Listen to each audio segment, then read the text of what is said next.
Shalom, Yasharala. This your brother Dawud coming back at you with this here truth again. First and foremost, I want to give all praise unto Yahweh, Bahashem, Yahweh Shah, Bahashem, Rakakodash. Double honor to the apostles and the elders of great millstone that taught me this truth and that rule well. And citation and much love for you, I can pushing this truth and sincerity on the four corners of the earth and enduring afflictions to feed and edify the elect. All right, I want to jump to this quick little lesson as far as learning about our so-called the atrocities that happened to us, all right, in the oppression that we had to go through here in the land of Babylon, all right. The Most High has commanded us to remember these things, you know, because ultimately these Edomites is going to be destroyed with the same, let me start out there actually. What is that? Ezekiel 25.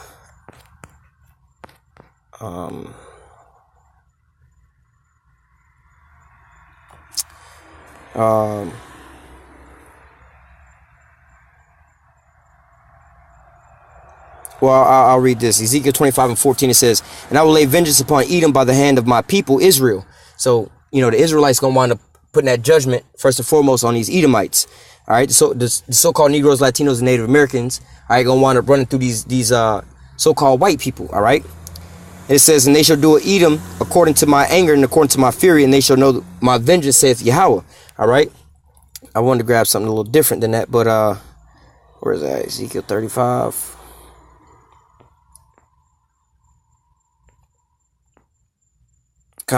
Ezekiel 35:11. "Therefore, as I live, saith Yahweh power, I will even do according to thine anger and according to thy envy, which thou hast used out of hatred against them, and will make myself known among them when I have judged thee."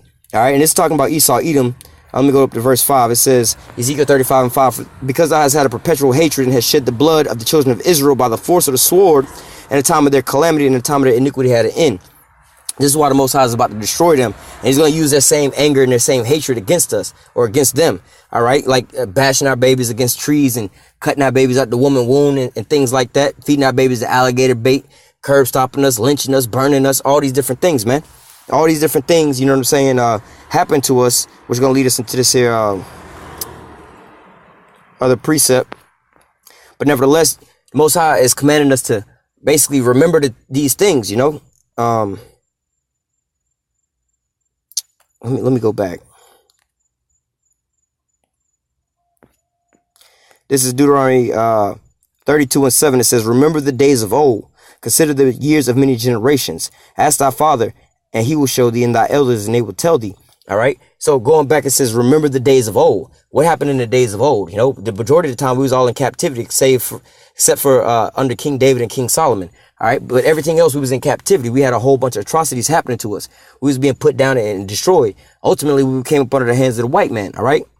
So let's just talk about being here in America, since we got over here to America. Ask your forefathers about being here in America. You know, talk to your grandparents. I can talk to my grandmother about this stuff, you know, and learn about the different things that happen. All right. Because my grandmother actually met my grandfather on a plantation that's still open to this day, where she still basically live around the corner from it. You know, my father was born in this little small shack on a goddamn a cotton plantation, like a cotton field. There's a little bitty small shack like the size of probably like the size of a goddamn one of those Sprinter vans, you know, a little bit bigger than one of those.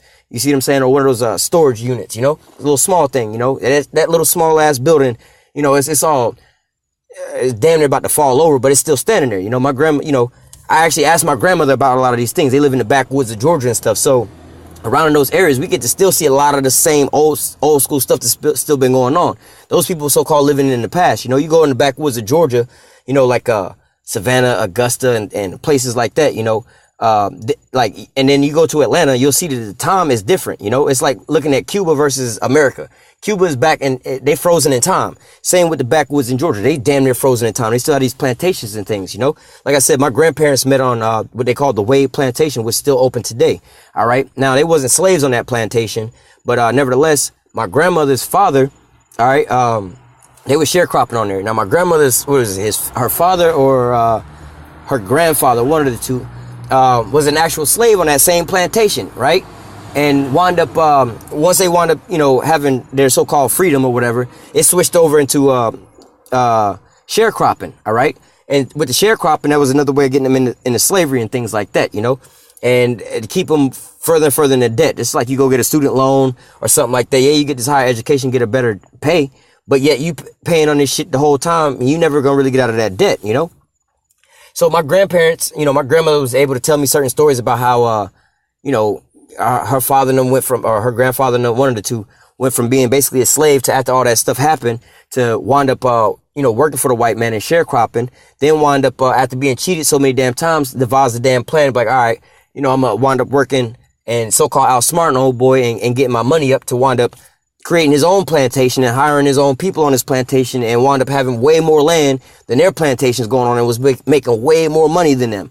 All right. These are stories that my grandma is, you know, I asked her about certain things, where we come from, but this and that. Why are we all scattered on this? You know, the majority of all my family is in like one little small area. Like they all are either in like, you know, Georgia. I was born in Atlanta, Georgia, but in the backwoods, you know, all up in that little area close to the Carolina borders as well.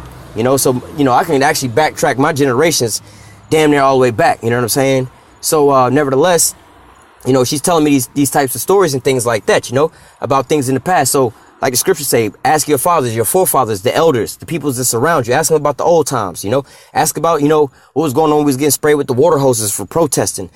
Dogs getting sick on us, all right? It's the same thing.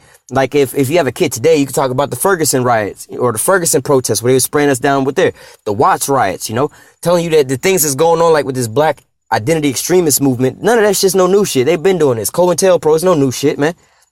They've been doing this way back in the day.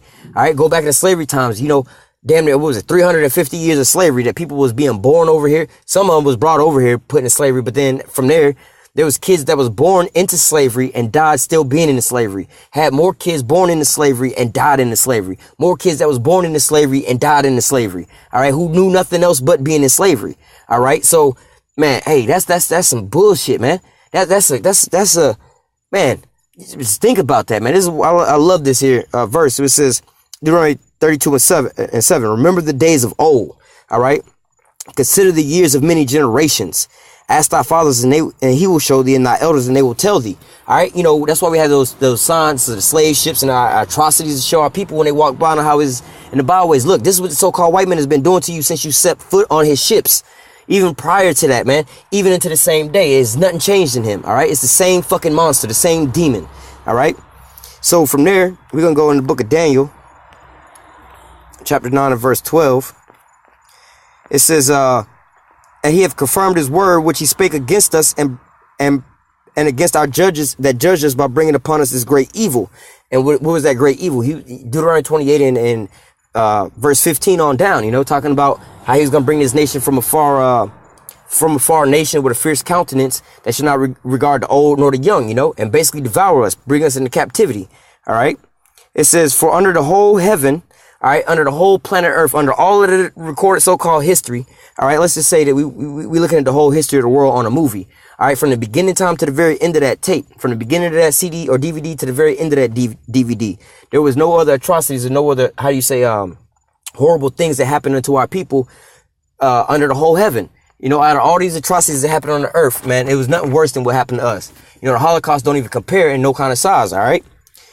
It says, for under the whole heaven have not been done as had been done in Jerusalem, all right? And so that's talking about our people, you know, going back to Deuteronomy 28 or 32, where it says, ask thy fathers, you know, remember the days of old, ask thy fathers, and he'll tell you, you know? It ain't nothing more atrocious than, you know, where they get the term picnic from, and barbecue. You know, picnic means pick a nigga and barbecue his ass, tie his ass up and barbecue his ass, you know, or where they sit there and cut off your penis and shit like that and mail it to each other on these postcards and stuff like that. You know, that's where they get these postcards from, where they be like, oh, we was in Hawaii, have a good time. They're giving you memories of a so-called good time they was enjoying. That's what they did to our people back in those days. They would send postcards and pictures of us being lynched and burned and things like that. Like, yo, it's a good day down here in Georgia. We lynching niggas. You know what I'm saying? Come on down and see the lynching. You know what I'm saying? But nevertheless, these are the atrocities that happen to our people, man. The Most High say, look, remember these things, man, because he's going to judge Esau, Edom from their anger and the things they did. Also, the scriptures say, meditate terror upon them. All right. Pay her, reward her unto double. All the things she did, do it back unto her. So, you know, when you look at this at face value and you say these certain things, you're like, yo, in them days, man, we're going to be running through man, woman, and child. Let me touch on that real quick. Because, you know, you might have some of our people all right, who hear this and don't want to hear this, all right? This is Jeremiah 51:19. The portion of Jacob is not like them, for he is the former of all things. And Israel is the rod of his inheritance, and Yahweh of hosts is his name. Talking about our people, the so-called Negroes, Latinos, and Native Americans. But if they was about to hear this, they were like, oh, we don't want to deal with that. We don't think God is with that, all right? It says, for thou art my battle axe and weapons of war. For with thee I will break in pieces the nations, with thee I will destroy kingdoms, and with thee I will break in pieces the horse and the rider, and I will break in pieces the chariot and his rider, and with thee also I will break in pieces man and woman, and with thee I will break in pieces the old and the young, and with thee I will break in pieces the young man and the maid. All right? So our people wouldn't want to necessarily hear those types of things, you know what I'm saying?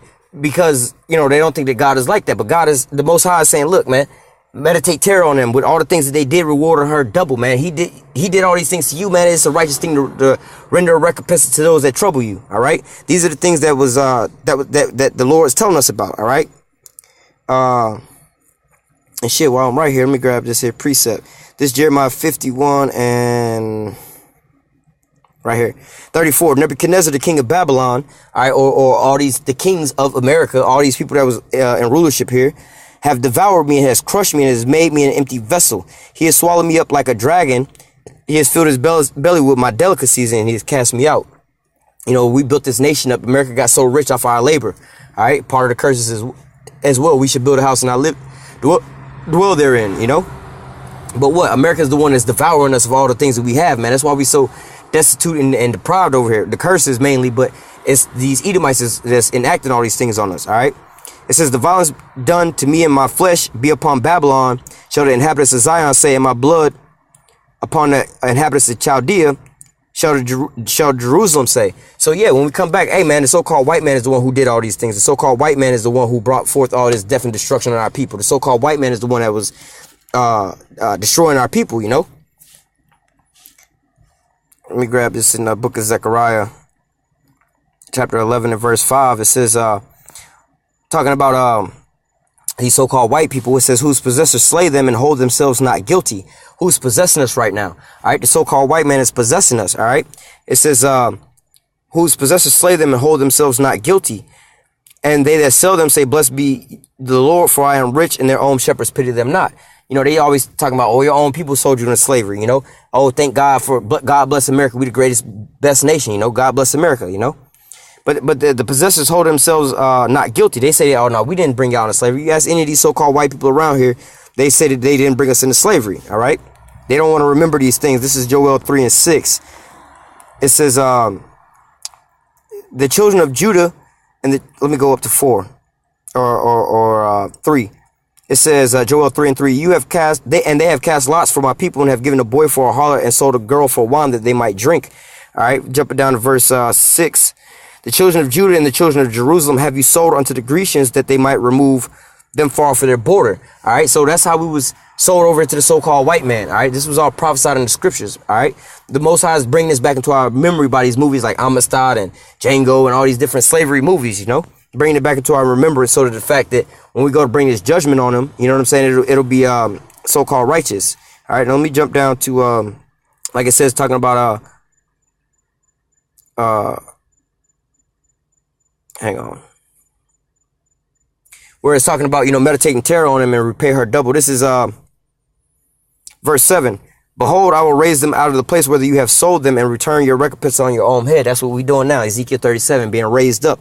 All right. And I will sell your sons and your daughters into the hands of Judah, and they shall sell them to the Sabians, the people afar off, for Yahweh have spoken it. So we're going to wind up selling their kids into slavery. They're people into slavery. For the same thing that they did to us, we're going to do it to them.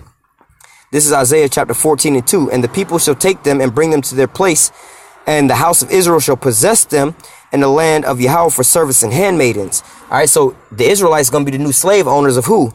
It says, and they shall take them captive, whose captives they were, and they shall rule over their oppressors. So the people who got us in captivity now and our oppressors now are wound up about to be slaves to us. So not going too far off topic, but that's just, you know, talking about meditating the terror. That's why we have to remember the things that we went through. You know, it's going to be a righteous thing to recompense those that hate us and pay them back the same way they did to us.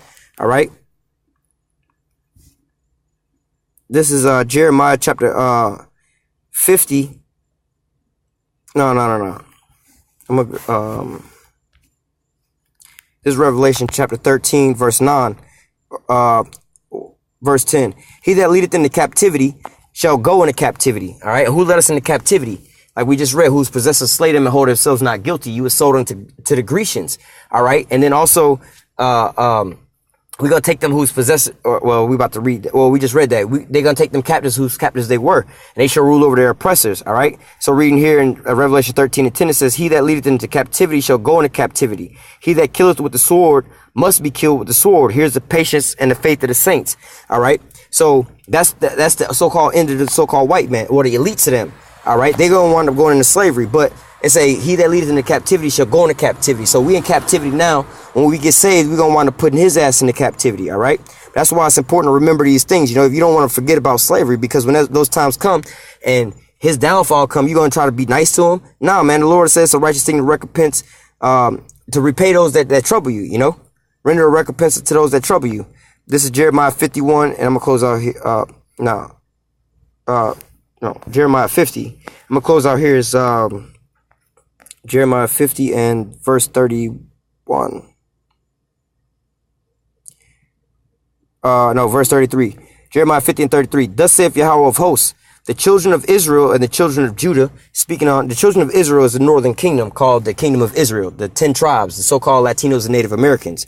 All right. And the children of Judah is talking about the kingdom of Judah, the southern kingdom. All right. The so-called Negroes, the so-called Haitians, and the so-called West Indies. All right. It says the children of Israel and the children of Judah were oppressed together, and all them that took them captives held them fast, and they refused to let them go. All right. So, basically that's talking about, you know, mainly here in America, because shit, we was oppressed together only one time prior to this. The only other time we was in captivity together was in Egypt, and that's where we was born at. All right. Not to say that's where we was born at, but our nation grew as a nation inside of Egypt. That's where we would be oppressed all together. You know what I'm saying? But just like that Egypt and the new spiritual Egypt, you know, the Native Americans was already over here after the captivity of the Assyrians. But then, like the scriptures say, in the end, when they shall come, all right, Judah was brought over here. The southern kingdom was brought over here. And here in Americas is where they was being oppressed together. All right. So like the scriptures say, I'm gonna close out with that. We just read this, but you know, like the scriptures say, Deuteronomy 32 and 7, remember the days of old, consider the years of many generations. Ask thy fathers, and he will show thee, and the elders, and they will tell thee. All right. So, you know, going back on these things, remember your past, remember your history. All right. All these things is going to be, is where you came from is going to determine where you're going. All right. Because this destruction and all these things is calamities is happening on the earth because of one more precept. I promise we're going to close out with this one. Joel 3 and 2. It says, Joel 3 and 2, I will gather all nations and bring them down to the valley of Jehoshaphat. That's what you see going on in the Middle East. This is the reason why they all over there and all these wars popping off. And will plead with them there for my people and for my heritage Israel, whom they have scattered among the nations and part of my land. All right. So that's basically talking about, hey, this destruction is coming. All right. All these things is happening for you. All right. So you need to learn where your past is to see where you're going. You about to get salvation. That's why all these things is happening. All right. So with that, I'm going to go ahead and close out. Lord willing, this lesson was edifying unto the elect. Till next time, I say, call halal Yahweh, Bahashem, Yahweh Shah, Bahashem, Rakah Kodash. Double honors to the apostles and the elders, a great millstone that taught me this truth and that rule well. And salutation and much love for you, I can push in this truth and sincerity on the four corners of the earth and enduring afflictions. Stay strong. Shalom.